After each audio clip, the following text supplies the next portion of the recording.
Welcome back to the Millennial Dentist Podcast, a podcast all about working smarter, not harder. Pushing dentists to go beyond dental school dentistry and build the practice of your dreams. Here is your host, the Millennial Dentist himself, Dr. Sully Sullivan.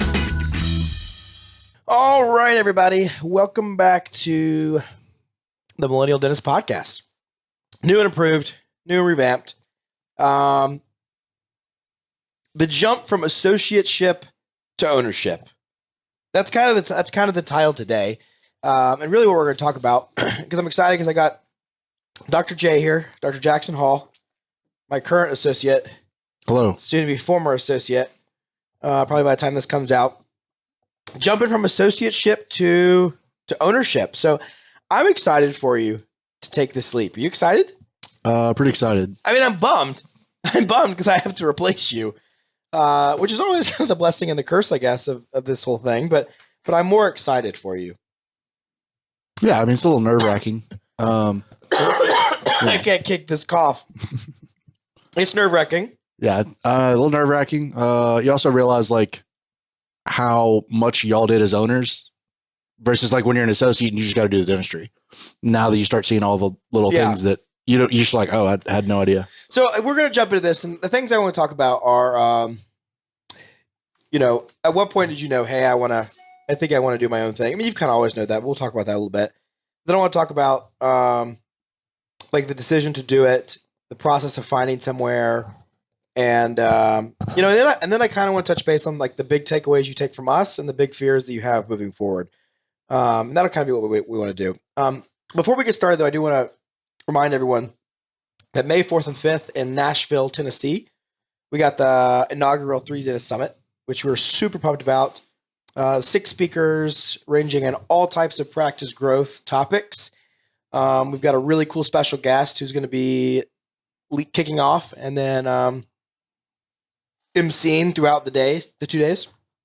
So definitely try to make that a point to get here because it will be something you do not want to miss. I can promise you that. We're excited about it. Okay, so you graduate, you come in with us. Obviously, we had known each other, family, almost like family than anything. And it's been great. I mean, this year you did $700,000 for the practice in your first full year, which is, I think, and good dentistry. And I think for an owner, that's exactly what you want. But obviously we had conversations about you wanting to own from the get-go. So talk about kind of, I guess, at what point did you decide, hey, I'm ready, or I want to take that leap? Or, for the people out there that are associates, they're like, when is the time to make the jump if you want to take the jump? Well, I feel like, we were pretty open, right? When we interviewed, I said, hey, long-term, it's ownership or bust, whether it's in a partnership or whatever. After the first year, I was starting to get the itch. Just now, again, I could sit here and watch you guys kind of go through the mastermind and all that and see how and have all the fun that you guys get to have. And I was always like starting to be like, man, I want to be a part of that. That looks awesome. Because I see how a lot of those docs come away and they just feel like their mind is just blown and they're really excited for all that. And there's some sort of rush there. And I see that and I want to, do that. Also as a part of just like lifestyle, so we live right now, obviously we work in Brentwood. Which is a suburb right outside Nashville. So essentially we're in Nashville. Yeah. Which I'm from here and so are you. Yep. But I decided, I wanted to move out farther away to a small city and kind of get away from some of the big city stuff. And that was kind of like a lifestyle change I wanted to make for my kids and my family. And I want to say that was around September that I started thinking about that with my wife. Cause I think it was around October when I told you, I said, hey, I'm going to look for a small town and I'm just going to I'm going to buy and be an owner, but I want to move out too. So that was kind of, well, I figured that was had to play a part of it because you never really brought up being a partner at that point. Like there was never a conversation of hey, I want to be a partner versus I want to go do my own thing. I mean, it seems like for you it was kind of, and part of that probably is because being a partner here means you can be an equity partner, but your ability to pull the levers is going to be still subdued to where it's your own spot. Is that fair?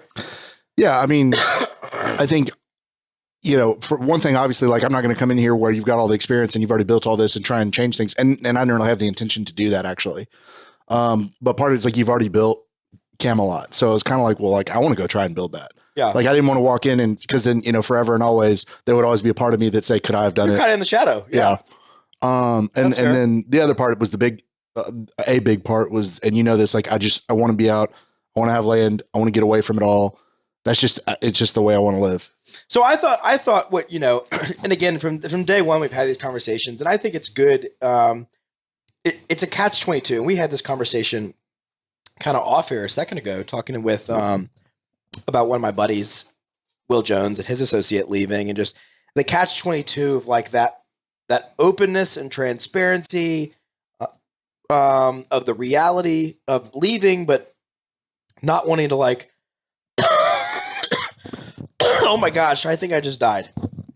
I'll resuscitate you. It's great. That is brutal. I promise y'all I'm not sick. I just have this cough that's lingering. But this catch-22 of like the owner doc wanting to be more prepared to replace the associate, because we have to replace that somehow, but the associate not wanting to be like cut off from that. And I think we've handled that pretty well. I mean, you were honest with us and said, hey, I want to start looking, and originally your timeline was kind of more like in May, June, 6 to 8 months type stuff. Yeah. So that was kind of like, okay, well, maybe we'll start to look, or at the time, we already hired Sarah. So maybe like that's a good transition. And, but what I've learned from T-Bone is that, it's always good to kind of have some level of redundancy or start to get your options open. So we put an ad out so that we kind of already had an ad out, I guess, because we were looking for someone to do some more advanced type stuff. And so we kind of started looking, and then we had a couple people, but we really weren't interviewing anybody, I guess, until you then kind of said, hey, by the way, I've got a practice that I think I want y'all to look at that I think is pretty legit. Yeah. And then, so talk about, how'd you find that practice? Like, how does that even work these days? Remember there was that first practice we looked at together. Oh, that's right. So, first when I decided, hey, you know what, I do think I want to move out into a smaller area. I'll start looking for practices. The one practice in Franklin came available, which is only 10 or 15 minutes south of here. So not quite as far out as I was looking, but I'm from Franklin. So it was kind of like, well, we'll look into it. And after we looked at it, it was a good practice, but it just ultimately wasn't the right one for me. So actually a rep for Benco contacted me and let me know about, hey, I know you've always been kind of mentioning getting out. There's a practice here in an area about an hour and 20 outside of Nashville. The owner is having health problems, and at this point he's struggling. And so if you wanted to do this, you ought to go meet with him, talk to him, and look into it. So I went out there. I think I told y'all about it, and then I went out there and met him, talked to him, and he was having a tough time. Which is, it's obviously terrible and unfortunate for them, but it's kind of the ideal situation that you'd like to find, from a standpoint of like, hey, they've got a sense of urgency, I guess. Yeah. I mean, I think, it was knowing what we know now, or what I know now and having learned, like I see all the problems of the guys I know who have bought a practice, but they went and worked under the current owner doc for 6 years or 6 months or a year or whatever. Cause you start to butt heads a little bit when you know that the writing's on the wall. Yeah. It's a blessing and a curse, I think. And so in a situation like this, where again, I'm not straight out of school, I had the blessing to come here and learn from you guys for, 18 months, and start to see how I would want to do things, what worked, what didn't work. Now being able to go into a situation like that and there be a smooth transition in terms of he'll be there, but when I get out there, I mean, he's out day one. It's a little bit scary, but at the same time, I'm not worried about it from a sense of not knowing what to do. Yeah. But yeah, so after meeting with him, it was kind of a fire sale. So we kind of agreed to a price based on everything.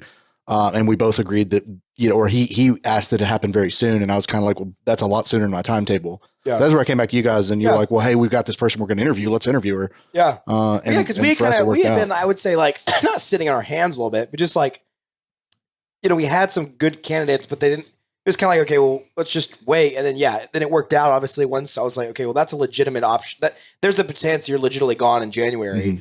Mm-hmm.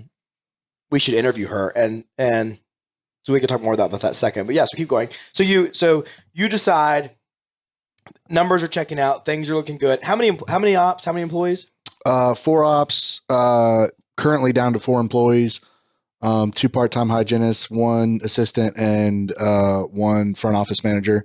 So basically 1 hygienist, 1 assistant, and 1 front office, essentially, when you add the part-timers in. So, which honestly is that's a good practice. And you're in the practice, what was the practice doing in its prime before health issues?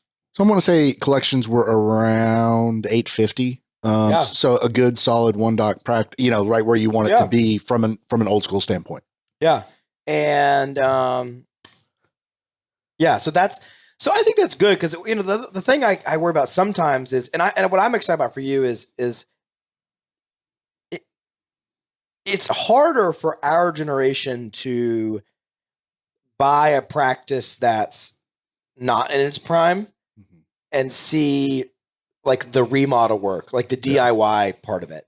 And that's where the value is, I mean, when you could take a practice that has, it's going to suck, frankly, because you're going from, we've got pretty much all of it. Hashtag humble brag, but we do. And for the most part, and then you're going to go to something that has, do they have film x-rays or do they have digital x-rays? They do have digital x-rays. They do have digital paper charts or and no, they are digital. They've got EagleSoft, so they're not completely digital x-rays, digital charts, air driven handpieces though. No real technology outside of the digital x-rays and stuff. So that's an ideal practice, I think, to take over and buy. And obviously walk through a little bit of how you valued it versus like valuing like the technology that you're going to want to like put into it. Cause I'm assuming it has a pan. Yes. So and to give, I guess, the listeners, more insight, like, we practice with CEREC, 3D technology, intraoral, we have DSLR cameras and that sort of thing. So talk about that a little bit. Well, again, it's like everything that I want to do, I'm basing on kind of what we do here. Obviously, it's unrealistic to think you're going to take out a loan big enough to buy a practice and implement all that at once, which part of that's my question for you, or one of them is like, where do you come in day one? And so let's back up a little bit. So the first practice we looked at, in Franklin together, it was running, well-oiled machine. He was maximizing everything, at least for bread and butter dentistry, but he was doing, well, and the price reflected that he wanted. You were going to pay a premium for that practice. That's right. With no technology other than the very, very, very basics. This one, because he's not maximizing, because he's struggling. And location, like it's not as desirable that's for right. the masses. It's not Franklin, Tennessee, but, obviously getting it at a substantially lower price, but I'm more excited about that because that allows me to, right from the get-go, take out a loan that would have been equivalent or maybe even less than what I was going to take out for Franklin. Right. Bring in CEREC day one, bring in a cone beam day one, bring in DSLRs day one. And somewhere in there, I have to draw a line and say, okay, well, some of this doesn't make sense to do. And some does, obviously. Like, I think you would agree, and this is what I've taken away from you guys. Like, first off, if you don't have like a DSLR and a cone beam, like, what do you even do? Like, you can't, there's so much dentistry you can't even do nowadays versus, like, molar root canals, no problem. Implants, no problem. And all these things that the cone beam allows us to do from a diagnostic standpoint. But there are certain other things, like obviously, like I say, we have every piece of technology known to man here. We have spaceship chairs from Dentsply Sirona. Yeah. So whereas this, we're still, his chairs, they may be even hydraulic at this point. I don't know. So it's like, you got to put oil in them. Yeah. So where do you draw the line between, hey, let's go ahead and get some new updated stuff, or hey, you know what, these things they're still working, so let's slap a motor on them and call them electric and make it work. Well, first piece of equipment you buy is for me the cone beam. I know you guys would say DSLR. Yeah, I mean, to me, like, so and both of those kind of go hand in hand, and they're for different purposes, right? So what's the purpose? Why would I say DSLR? Patient education. Yeah, so that to me is that's the patient getting involved in the buying process, right? And then the cone beam is then for us and our ability to, because as for someone like yourself who has the skill set to do implants and has the skill set to do root canals, like now you're talking, okay, well, I can't necessarily, like, you don't know how to do implants without cone beam. Yeah, nor would I want to. Yeah, and like, and really, you've never done root canals outside of maybe dental school without cone beam. So to me, those are like, well, now all of a sudden I'd be handicapping my ability to produce. So those are like no brainers that I've gotta have. Yeah. I mean, we came straight out of, we went to the same dental school. We had the same, probably similar experiences. And then to come out and go right into molar endo, and be fine in MB2 with no concerns because you got a cone beam. I mean, you know right where it is. It's just, it's like cheating compared to dental school. And it's like, I understand all the people who don't like doing molar endo who've never had a cone beam. But once you have it, then you can see the ones you don't want to tackle and that you want to refer. And so, and that's a simple one that you don't even need all the extra training like implants for. Implants is obviously a big one, but you do need additional training for that. Yeah. What questions you got over there? So the big thing is, when you're buying a practice, obviously you have the practice amount you're paying. Let's call that X. And let's say you get a situation like I'm in where you're getting a pretty good deal in terms of what this practice should be worth. Should it be running well? Still based on the current technology and what he's doing.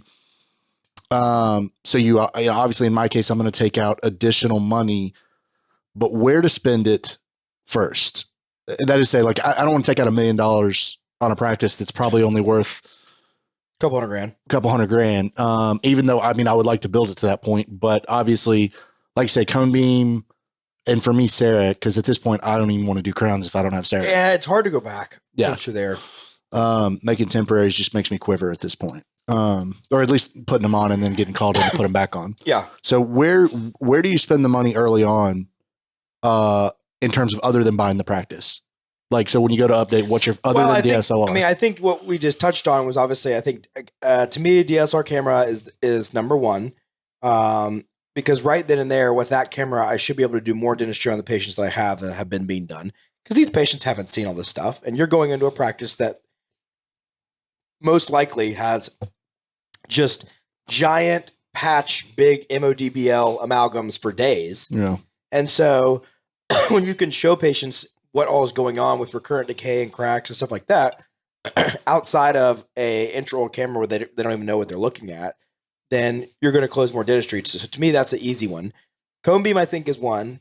Ultimately, when I look at equipment in general, whether it's like a startup or a virtual startup, which is kind of like what you're doing, is to me, it's just a cash flow issue, right? It's like, okay, well, how much do I need to generate to pay for X, Y, or Z? So like, cone beam is pretty easy, right? Like, let's say, I mean, cone beams, what are cone beams you're looking at costing? I don't even know, like 60, 70 grand, I would think. Yeah. So I've looked at a couple. Obviously we have the Orthofos SL here, which I like. It's What's good. that run now? 80, 90? No, the Axios is around, I'm wanting to say 80 to 90, which is like Dentsply's newest spaceship. Do they still sell the SL? They do. And like you can go to Renew Digital and get it for 50 grand. Oh, yeah. Which is, yeah, that's not bad. I think that's what I do. Well, so I looked at that and I'm still kind of weighing that versus like Vautech is one I've been looking at a lot. And, Vautech's got their whole line, but the green CT2 is the one I've been looking at. Their sensors right now are just kind of generations ahead of everybody. And why Vautech? They have a great warranty. How'd you hear about Vautech? Who do you know that has Vautech? So I do have a friend from dental school who bought one who actually turned me on to a little bit. You'd mentioned it before. Yeah, you talked about it. I don't know. And then I went out to Centerpoint Dallas for Venco. There it is. That's what I was looking for. Yeah, and I got to see all the Carestream, Vautech, the Merita, all that stuff. So I point out this just for everyone's sake, just because I like to have transparency and in a buying world, it's look. Sales reps bring a lot of value to me, and they help out my practice in a lot of ways. But I think not all sales reps are created equal. And the reality is that like you have to understand and appreciate necessarily maybe why things get brought up or discussed. So, the reason I bring this up is because as what I see from the big picture is someone who's interested in maybe one product. Okay, that's the Sirona product. Mm-hmm. Who's working with a distributor in Benco to buy this practice, mm-hmm. and guess what product they can't sell you? Yeah, I know they don't do Sirona. They don't sell you Sirona. So now all of a sudden this is just important for people to understand. It's not, there's pros and cons to this, but now I'm thinking about buying a piece of equipment that my rep or maybe the guy that I'm going to use for my stuff can't sell me and can't support. Yeah. So now I got to bring in another distributor who works with that to then support that, who I may not be buying products from, and then you may not get as good support. Yeah. Does that make sense? So it's just a challenge that you don't necessarily think about from like a big picture, just the political landscape of it. But in your case, it can affect it because the reality is you're going to be pushed more into a direction for better or for worse. I don't necessarily care. I'm just painting the landscape here. Well, this has been one of those things we talked about where as an associate, I don't see, this is like, these are the hidden doors that no one ever, and obviously. Well, most people don't know that. I mean, most people don't get that they would just be like, yeah, my rep tells me that that's not a great machine. And he doesn't tell you it's because I can't sell it to you and I can only sell you these things. So, you go down to Dallas and you go to Benco's headquarters and you look at, they got all their machines. And so then you're going to end up going towards one. I'm not saying that's better or for worse. Because it may be better, right? Like if for instance, you're committed to, X rep that's helped you get the practice and supported you and has supported that practice for a while, which is important. Maybe if the team likes them, I mean, whatever the reasons are, then that continued support may be worth something. And when it comes time for the number one piece of equipment in your office to function, you want to make sure that that's going to be functioning. And so that's always the catch-22 about buying used equipment versus buying new equipment versus buying, from a dealer that can't distribute it to you. And obviously, how to use the Sirona product, which is a plus. But that doesn't mean that there aren't other cone beams out there that are good. But that's just food for thought. Well, and that's one of the things I've been like, where I've always come in asking you, like, hey, I haven't had to deal with that part. So what do you think about this? Or what do you think about that? In terms of, I didn't understand, like I knew there was Shine, Patterson, Benco, Nashville Dental, as the big, I would call those the big four, at least in Nashville. Yeah, in this area. And then you find, this group only distributes this group, and then you start to find out. Like Benco's going to tell you not to buy Cerac, or they're going to tell you to look at other products because they can't sell it to you. Right. So when you look at our practice, like, I'll be transparent about our practice. So like we mainly work with Patterson and Shine because those are the ones that can service our equipment. Right. And so when you've got an office that relies so heavily on your technology working, you can't afford to be down. So you better believe that if our cone beam's down or if our Cerac's down, Patterson will be here at the drop of a pin, just because we're a good client to theirs because we buy a lot of products from them outside of technology. If I was buying everything from Benco, let's say, or Nashville Dental, and then all of a sudden I had an issue, how quickly do you think Patterson's going to be getting over here? Yeah, not like they may not be dicks about it, but they're not going to be like, they're not going to be running to my door like they have been on because of that. They know that, hey, like we're a big supporter of using their stuff. So it's just something to take into consideration. And so, and it's kind of like staying at hotels, right? Like you tend to stay at what hotels? Marriott. You're a Marriott guy, right? You don't stay at Hilton's because it doesn't make sense for you to spread that allegiance across multiple things. So that would be my advice it probably makes the most sense to stick with one. And what I would tell you is that the challenge you have is that for the most part, if you're if Cerac and if you go with Sirona cone beam and you go with Cerac, the challenge there is like the majority of your technology is driven by it. Then it muddies that water of who you work with. Yeah. Well, so that was another thing I took away because, obviously I've been working mainly with Benco, but knowing that they don't do Cerac, which Cerac's an absolute must have, right? For me anyways. And then cone beam possibly, I don't know yet. I haven't made a final decision on that, but I'll tell you in today's world, but cone beam is less important. So you mean which cone beam or yes. Okay. Well, that's like, it used to be, I think a couple of years ago it mattered more, but as long as your cone beam takes a good scan, the reality is they all export a DICOM. Yeah. They all can be sent to a lab to make a guide. To me, the cone beam is less less important as far as where it comes from these days. Yeah. And I mean, that you would know better than I in terms of that. I guess for me, it's like one of the big things I've taken away is like, don't like find your main guy and get some benefit out of being that's your main guy. Like you say, buy it in there, and of course you're more important to them. But I've also learned, especially in a small town like this, but don't only buy from one guy, because you don't know what you don't know, and some other group might be able to help you in terms of support. You always want to hear people out. Yeah, you always want to take the meeting. Right. And so that's been something I've kind of learned quickly early on, and also it's always interesting because we won't name names, but let's say that rep A from, company A comes in and they say, oh, well, of course I can get you that, but here's the price for it. No one can beat that price. So just, you just want to go ahead and do this. And then, but if you go out, ask, the next rep from company B, somehow they magically beat that number, what I'm saying? Learning to play that game a little bit. And not that you want to nitpick people or I would say be careful with that. You know what I'm saying? Like, it's funny how one tells you one thing and then other tells you another, and you kind of like, okay. And again, these are all, for me, the biggest things of just like being an associate and never having to deal with any of that, to all of a sudden being in a situation where I'm at now and trying to quickly transition and get things set up so that I can go in there and practice similar to what we do here. So everything I'm trying to do is fairly quick. But at the same time, you're being thrust into a world you didn't know about, and you have no experience in. So that's kind of, again, and that's just the same theme. It's been something. Learning the political landscape of things is important. And when you have some, like I've been asked, like, that's why I always ask you questions, or your dad, or, I know one or two other guys in the area. Cause that's also another thing I've learned is that different areas is different. Yeah. I mean, that may matter more. Okay. What else you got? So next thing is making changes with the team. So this team has been at this practice forever, it's a good old country practice. And the team does not want to retire. They're not quite as old as the doc was. So, realistically, you expect they'll work another 10 years, maybe. I don't know. But something like that.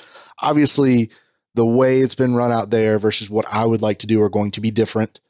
And so on some level, how do you go in and some would say, hey, go in and wait 6 months to a year before you change a thing.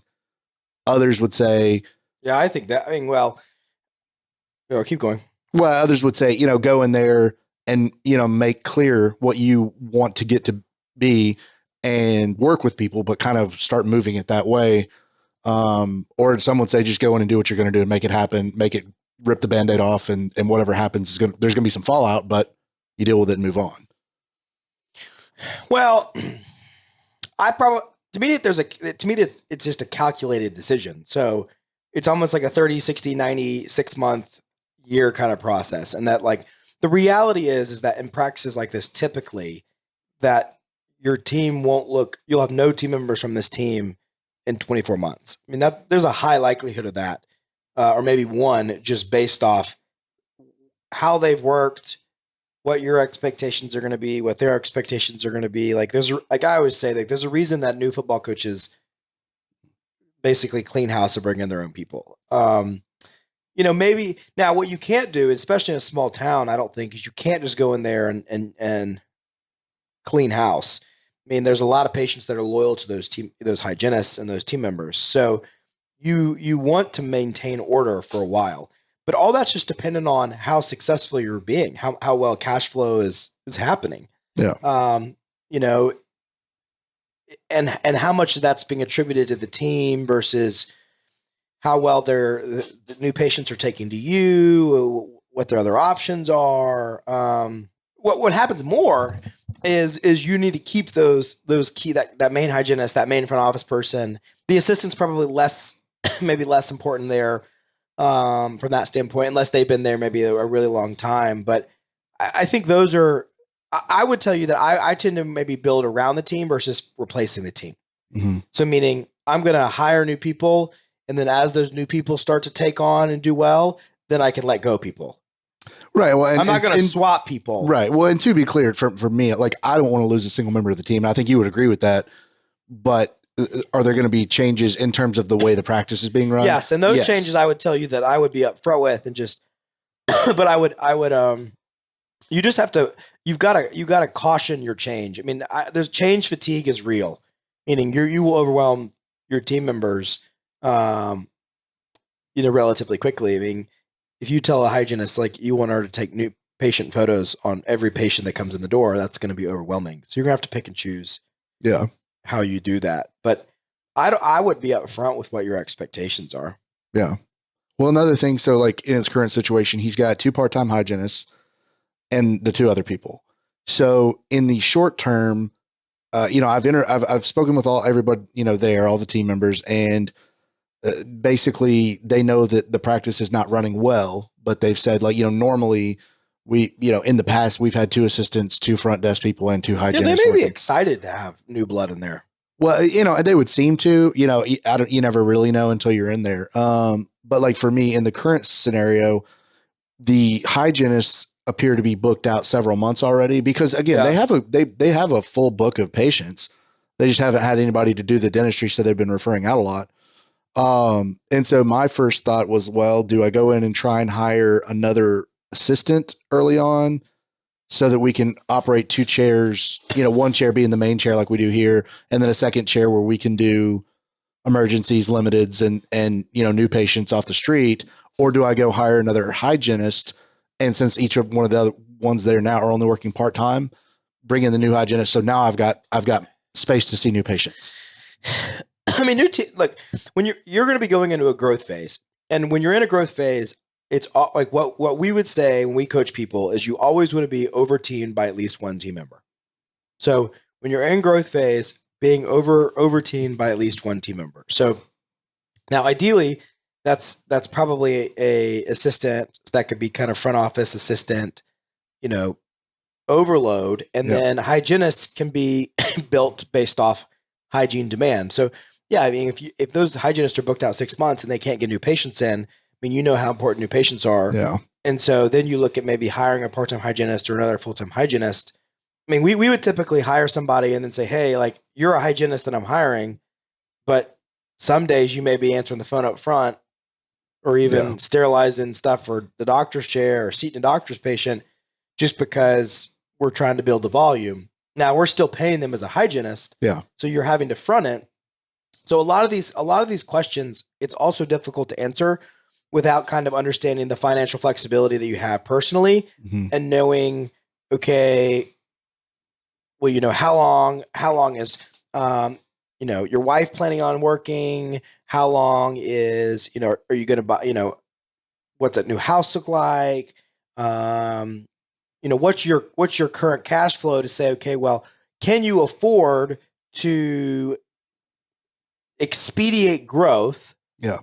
By fronting more like every dollar that's coming in, you're putting back in. Yeah. And what's the balance of what you need to take versus the growth? Because I've always been under the mentality that like, I'm going to take what I need to live, but then I'm going to reinvest everything. Yeah. And that's how we've grown so fast. Now, the negative to that is you're not necessarily reaping all the rewards of what you're doing because you're rehedging. And so there's probably a balance there that's like, okay, well, let's hire, 1 team member and see what that does. But the general consensus is you want to be 1 team member over your need in growth phase. Okay. There's the other there's probably the main part I'm not looking forward to as an owner is like essentially doing the hiring and firing and dealing with people. Yep. That has been the greatest part about being as an associate is I always get to be the good guy who just sits in the corner. You're in for it. It's going to be great. Yeah. So next thing I've got CE. Obviously, that I've got endless CEs I love to take and do and whatever. And it's been great here being able to do that. But so with a skill set like I've got now where I can do pretty much most anything you would want to as a general practitioner, before really delving into the specialties a little bit, do you continue to take the CEs? And I'm not talking about, $1,000 CEs. I'm talking about the $5,000 and $10,000 ones like we do where we go for a week or whatever and learn some new skill set in the first year or two? Or do you kind of put that on hold and say, hey, you know what, obviously, I want to keep growing, but like in this current phase, I'm going to put my face to the grindstone a little bit and kind of like bear down and just try and grow this thing quickly. So It's a great question. I'll use one for example that'll kind of give you some frame of reference. So like the big one that I've been wanting to do, which is Periolase and LANAP. Yeah. That's been something that I've just had interest in wanting to do. And obviously can be something you can bring to your practice that is beneficial. What I would tell you is that the best thing you could do for the first 2 years is figure out how to communicate and sell dentistry. Mm-hmm. The biggest challenge you're going to have, Jackson, and I mean this like very kindly, which normally means that like it's going to not sound kind, is what I think we've done. It's a blessing and a curse that we've done here, is that for the most part, we don't ask our associates to really close much dentistry, meaning that the systems are so set up so good from a financial standpoint, making things affordable, to our hygienist setting doctors up with handoffs and photos, that you haven't had to at this point sell a lot of your dentistry. Right. You haven't had to close a lot of your dentistry. Like your schedule's gotten filled by the nature of just an overflow of dentistry that people are saying yes to. Right. So that's going to be the number one hardest thing that you got to go to, is because as soon as you walk in that door that day, the buck stops with you. You're the guy. You're the closer, and the reality is probably most of your team isn't that great at setting up stuff out of probably insurance driven dentistry. And so what I would tell you is that anything that you can do to improve your communication, whether that's role playing, books, CE courses, and your diagnosis ability and your systems around that will move mountains compared to you adding another skill set, another clinical skill set. I mean, the majority of doctors we work with have great skill sets, and they underachieve in all skill set areas because of their lack of diagnosis and communication. Makes and so sense. To me, that's the one that is where it's the least flashy, but moves the needle the most. Is if you're only getting a mediocre case acceptance for larger treatment plans, then bringing in a different skill set or more patients with marketing or anything else is going to be you're only going to continue to get the mediocre case acceptance. Yeah. So to me, that's where the most improvement you have to do. And the one thing that we've probably held you back from the most, just because of the timeline that you were here, like you're getting to that point where we'd like to see more of that. So to me, I would tell you, for the first 24 months or 12 months, outside of going to course, I know you're already going to, I would focus very little on clinical, very little, almost nothing. I would focus all on the other side of things. Well, that's obviously the benefit.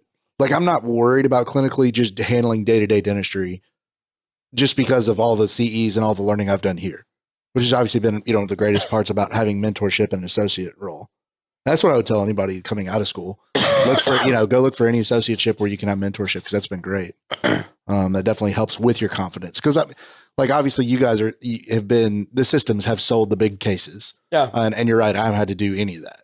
And on the little stuff, I mean, we don't even have to sell anything in terms of just throwing the pictures up on the screen and having the confidence to know what you're talking about. They don't even question it. They're just and you're going to be so busy doing insurance-driven dentistry that you're going to get on a hamster wheel pretty quickly. And so and again, I think the other challenge you're going to have is and again, I say this respectfully, but you're going to be successful despite yourself early on, meaning that, and that's not against you, that's against anybody, that because there's such an overflow of probably needed dentistry in this practice because of not neglect, but just lack of staying up to speed and kind of whatever, that there's going to be a lot of dentistry to do. And so like, I wouldn't be surprised if you get close to $1 million in your first year. And so you're going to feel really good when you take a $400,000 or $500,000 practice to almost $1 million in your first year. But I would caution you and say, well, this is just the beginning of the potential, because otherwise what you do is what happens to people is they get on this hamster wheel of now you're just this general grinding dentist doing that. And I'll tell you when you should bring on Lanap or something like that is when you're trying to make the jump from 1 million to 1.5, bringing on the associate. Like that to me is when you make that big of a clinical jump. So I would say that like you could do it at any point. I just would tell you that like it probably makes the most sense in like a 2-year mark or something, because there's no reason that you shouldn't be looking to bring on an associate potentially in 2 years or so that you can do the same thing that we've done, which is you start to replace yourself so you can then expand your skill set. Right. Okay. Break? Yeah. Can we take a break? You need a break? I'm going to get another beer. All right, everybody. This is part 1 of apparently 2-part series. I hope you've enjoyed it so far. We'll touch a little more on a couple questions he has. And we'll figure out what his biggest fear is. Otherwise, we'll see you at the summit in May. Work smarter, not harder. Thank you for listening to The Millennial Dentist. Visit us online at millennialdentist.com.